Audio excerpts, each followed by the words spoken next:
In this box right here is my Glaminatrix Cosmetics Sandra Rose palette. So if you want to see an unboxing of this palette, swatches, a first impression look and my first impression thoughts, then keep on watching. Hello everyone, welcome back to my channel. My name's Bettina and I'm the makeup enthusiast, and in today's video we are going to be unboxing the Glaminatrix Cosmetics Sandra Rose palette. I'm also going to do swatches, and I will also do a look using this palette and some first impression thoughts based on the colours that I use in this palette. So without further ado, let's crack open into this box and see what is inside. I'm so excited for this palette. I purchased this palette on the 4th of June as a pre-order, and it arrived yesterday the 29th of July. So I think that was a pretty good turnaround for a pre-order. I know there's some pre-orders that I've seen that have been super duper long wait time. Inside here we have a whole heap of these like packing jelly beans. And then we have this beautiful purple tissue paper and a little sticker that says thank you for your purchase. Then it is packed in bubble wrap, so it is packed quite well. So this is the box. So the box is basically the same as the actual palette packaging. So it's this rose design with the Glaminatrix Cosmetics logo up there, and then Sandra Rose, and then on the back here we have a ingredients sticker. This palette is cruelty free, made in Australia, is 22 grams, has an 18-month life after opening. It is a pressed pigment and eyeshadow palette, and it does say that the colours Bud, Nectar and Petal are not intended for use around the immediate eye area. This is what the palette looks like. There's no sticker on the back of the actual palette that has the ingredients, so if you need to keep track of what the ingredients are, then I would suggest keeping the box. And then on the inside we have a fairly decent mirror, like it is big enough to see my whole face in. We have a plastic slip. Oh no, one of my colours is broken. And then we have, I don't want to tip it up too much because this is definitely broken. So my colour Nectar up here in the corner has arrived broken, but the rest of the palette is intact by the looks of it.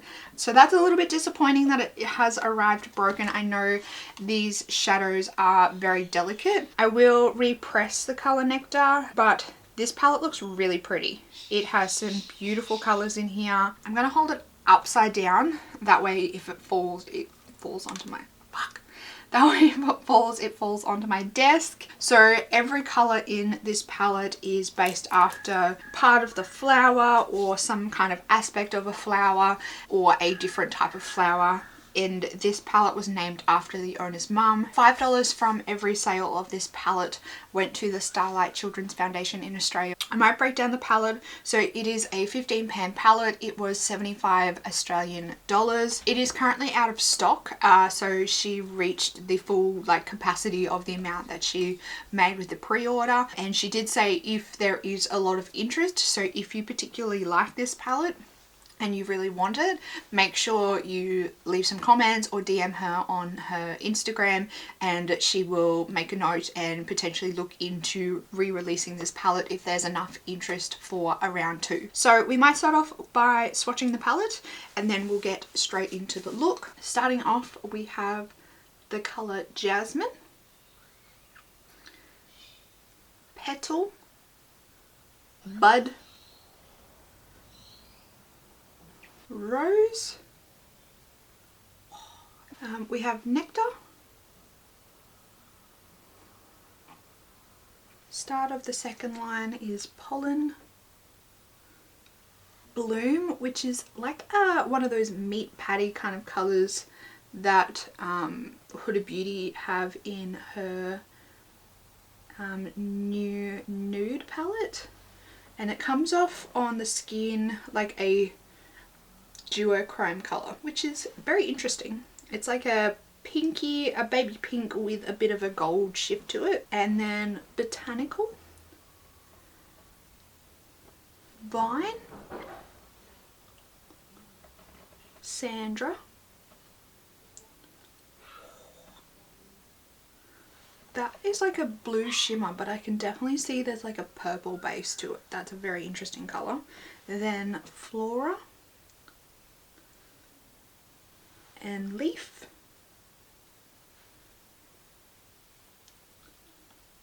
The last three colours are Seed, Posy and Flourish. I'm going to show you close-ups of these swatches. I'm going to clean my arm off and then let's get on into the look.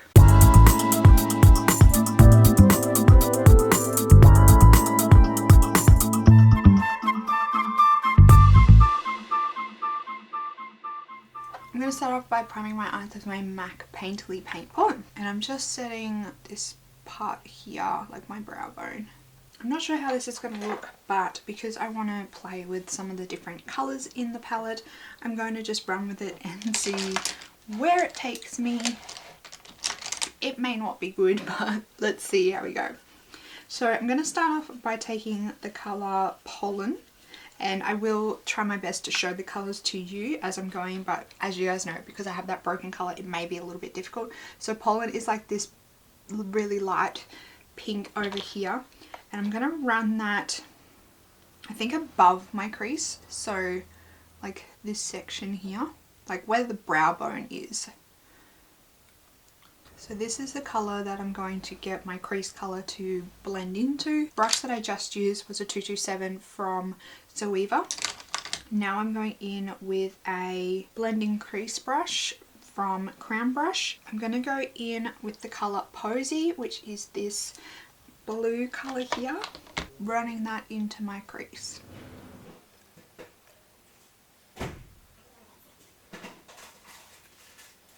I'm then going in with a brush very similar to the 227 that I used from Zoeva, but it is a little bit smaller and it's also a little bit more pinched.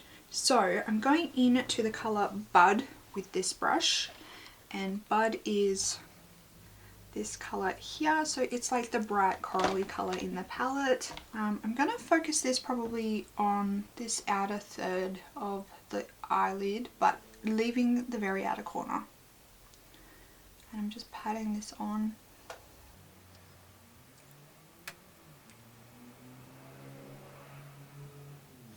Just going to go back into that colour Posy, the blue, and just run that back in the crease. And in with a smaller detail brush, this is my Sigma Exact blend, and I'm going to take the colour Nectar, which is the dark purple that has broken, this one here. And I'm patting that on the outer part here. So blending this into the crease ever so slightly. I don't want to blend these too much just in case they muddy up. I'm going to wing this out just a little bit.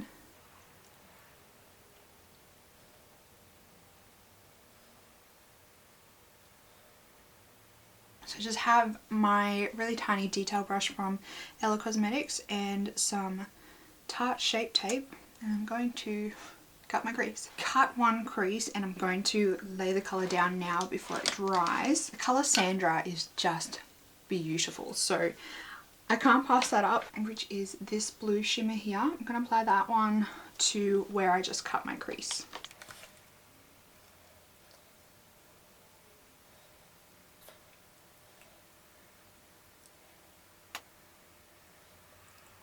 I'm just applying this with a Suva Beauty 530 brush. So my camera cut out and I didn't realise, so I've cut both of my creases and I laid down the colour Sandra on both of the areas where I laid down the concealer.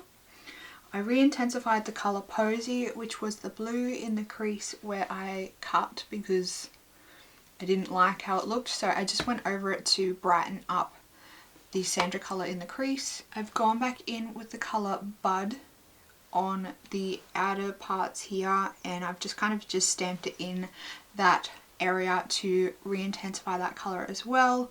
I've neatened up both sides with the colour Nectar as well, which is that the purple. I've run Posy in the crease again just to get that vibrancy back, and then same along the top of my brow bone, I've gone in with the colour Bud, which is the same as the pink here. So I'm happy with how my lids are looking. I feel like maybe using the colour Nectar, this purple, wasn't the best idea. That's probably the one and only thing that I'm not 100% happy with. But I actually am really enjoying how different this look is for me. I've kind of done like a bit of a spotlight eye, but just in a very different placement to what people normally do. It's like on the outer corner rather than like right in the center. And I like how it's got that little bit of pop and that little bit of difference on that outer part of the eye a little bit. It kind of draws the attention to the outer part of the eye, and I feel like it kind of widens and makes my eyes bigger paired with the larger cut crease. That's my upper lid. I will probably do a wing, that way the wing might cover the purple on my outer corner a little bit, and I might be a little bit more happy with how it looks once there's a black wing over the top of this purple. I think that will just tie it together a little bit better, and I think it will also hide the patchiness of the purple, because it has gone a little bit patchy with the blending and all that. In terms of fallout, there is a bit of fallout. I am noticing I have like purple all over my hands from like the little bits of that darker purple that have like scattered on my desk and over the palette and box, so that keeps getting on my hands and then I'm like transferring it to my face. So I'm going to go ahead and do all that, and then I will be back in a sec. It'll be like a second for you. It'll be probably nearly an hour for me. So I've done my base and I've done my wings, I've done my brows, I've done my lips, I've done contour and highlight. But I thought for blush, I might try use the palette. Now for my lower lash line, I'm thinking maybe I might pop the coral like on my inner corner as a pop, just as something different, and then I might maybe do the blue the rest of the way. So I'm just going in with Posy, which is that blue colour, and I'm running that from my outer corner. Tap off the excess because I just had a few specks fall down, and I'm going to run this halfway, and then I'm going to run it from inner corner. I'm going to leave a little gap. Now I think I'm going to bring the colour down a little bit as well, and then taking the colour Bud, which is that coral shade, and popping that on that blank spot that I just had. And I want it to be quite bright. Inner corner, I'm going to go in with the colour Jasmine, which is the very first shade in the palette. For blush, I'm going to start with Pollen, which is the lighter pink. Just tapping lightly into the pan, just because I'm not sure how it's going to build up on my cheeks, so I want to go slowly.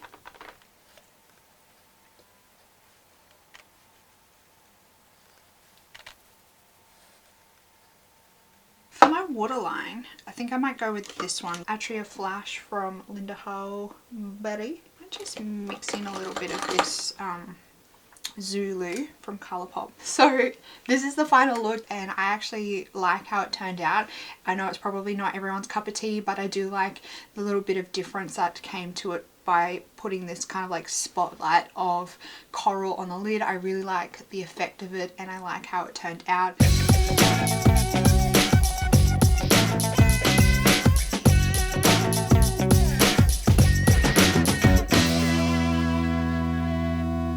Okay, so my first impression thoughts of the Glaminatrix Cosmetics Sandra Rose palette.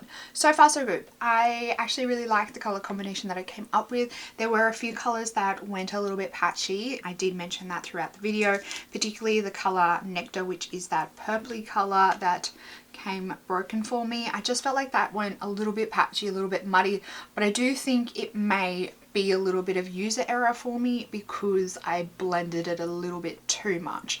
Just because it is like a dark purple, you typically do need to be a little bit more careful with it, and because I was pairing so many different colors with each other, because I did want to try a lot of colors in this palette in this one look, some of them did start to muddy when I was layering too many colors over the top of each other, layering not the wrong colors together, but colors that didn't quite pair well together. When you do blend them too much into each other, they can muddy quite easily. That's why it's always a good idea, in my opinion, to swatch colors on the back of your hand and see if they work together.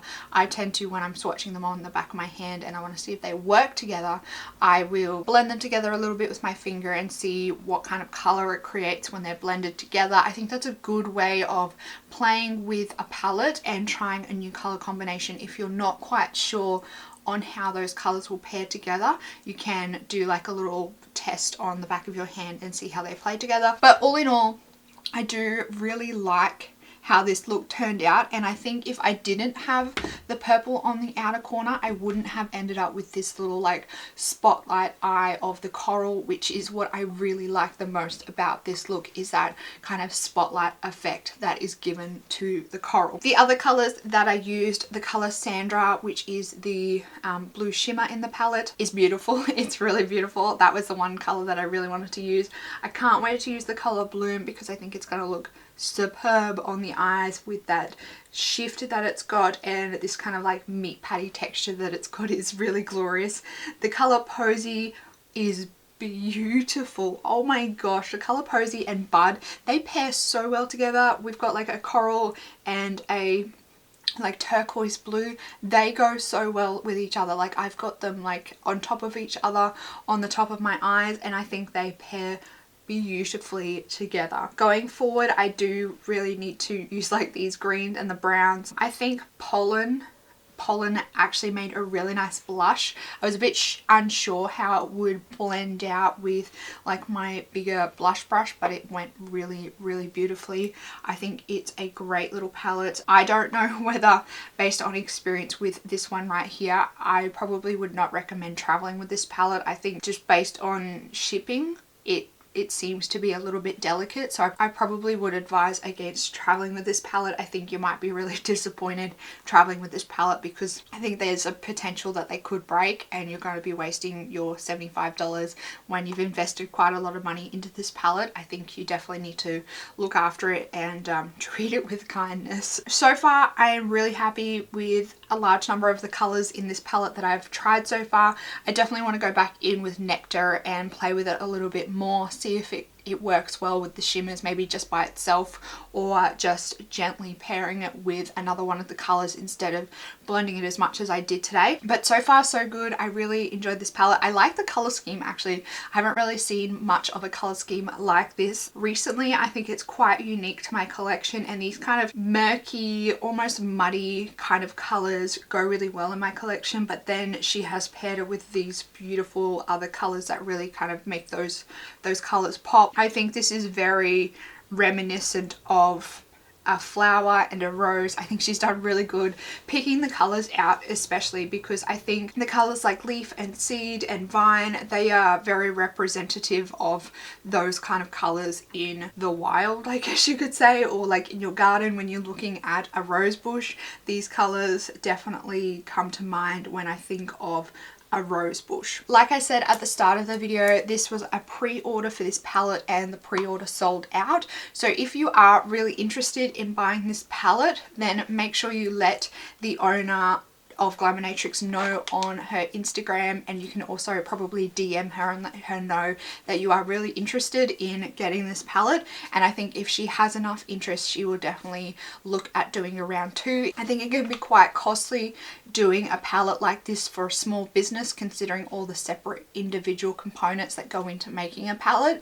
So she would definitely need to know if there's enough interest to do a round 2. So if you yourself are interested or know anyone that would be interested, make sure they are commenting on her posts on Instagram, and that way she can get a rough idea of the amount of people that are interested. I think it is a very unique palette, and I'm not quite sure whether a lot of people would have colors like this in their collection, or even at least have these kind of colors paired together in their collection. Those are my initial first impression thoughts. So far, based on my first impressions of this palette, I'm happy with it. I'm going to continue playing with it. I'm happy that I have it in my collection. You guys, everyone that's been on this channel at the moment knows I am absolutely in love with the Glaminatrix Cosmetics formula. There are a few teething issues here and there, but that is to be expected with smaller indie brands. I think that I can definitely forgive an indie brand based on certain things like cracking shades and different things like that. And I will note, yes, these are cracked, but I have had a few in the past that have cracked here and there, and she has been amazing with responding on Instagram about them and always offered a replacement of the product. I'm happy to say that she does have exceptional customer service, in my opinion. I have had to wait longer for certain things, but she's always kept me up to date and she's always kept in contact with me. Just keep that in mind, that yes, certain things like this happen, but it's not just because she's an indie brand and she's hand pressing these things happen with well-known mega corporation brands. So this is definitely something that is not unique to her brand, a shadow breaking in shipping. A thing that is unique to a brand, I think, is how they handle the situation after being told about something like this. That's my first impression on this palette. Make sure you let me know down in the comments box what you thought of the look that I created and what your favorite shade out of this palette is based on the swatches. Don't forget to give this video a big thumbs up if you are enjoying my first impression videos. Also, if you are new around here, I hope you would consider subscribing down below if you enjoyed this video. That's it for this video, everyone. I hope you are having a fantastic day and I will see you in the next video. Goodbye.